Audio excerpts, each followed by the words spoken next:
राजस्थान की सियासत एक बार फिर गरमाने वाली है।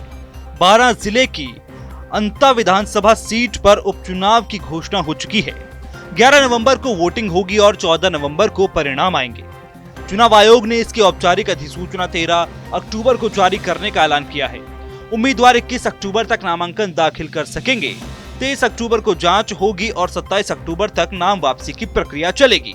ये सीट पूर्व मुख्यमंत्री वसुंधरा राजे समर्थक विधायक कंवरलाल मीणा की विधायकी रद्द होने के बाद खाली हुई थी।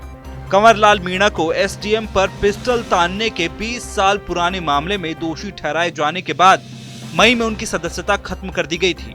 नियमों के अनुसार किसी सीट के खाली होने के 6 महीने के भीतर उपचुनाव करवाना अनिवार्य होता है। कांग्रेस की ओर से इस सीट पर प्रमोद जैन भाया को फिर टिकट दिए जाने की चर्चा है। भाया अंता क्षेत्र में पहले भी विधायक रह चुके हैं और संगठन में मजबूत पकड़ रखते हैं। वहीं पूर्व छात्र नेता नरेश मीणा मुकाबले को दिलचस्प बना सकते हैं। नरेश मीणा प्रमोद भाया के कट्टर विरोधी माने जाते हैं।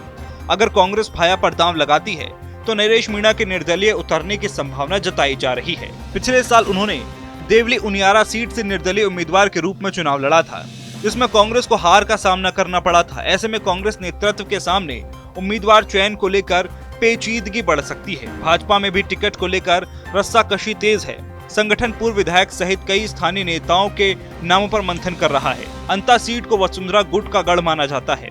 ऐसे में देखना दिलचस्प होगा कि पार्टी किसे मैदान में उतारती है। पार्टी के रणनीतिकार इस सीट को सरकार के जनमत परीक्षण के रूप में देख रहे हैं। चुनाव विभाग के अनुसार अंता विधानसभा क्षेत्र में कुल 2,26,227 मतदाता हैं, जिनमें 1,15,982 पुरुष, 1,10,241 महिलाएं और 4 अन्य मतदाता शामिल हैं। हाल ही में चले पुनरीक्षण अभियान में 1336 नए वोटर जोड़े गए हैं। 1 अक्टूबर को अंतिम मतदाता सूची प्रकाशित की गई। राज्य में बीजेपी सरकार बनने के बाद अब तक 7 सीटों पर उपचुनाव हो चुके हैं, जिनमें से 5 सीटें बीजेपी के खाते में गई हैं।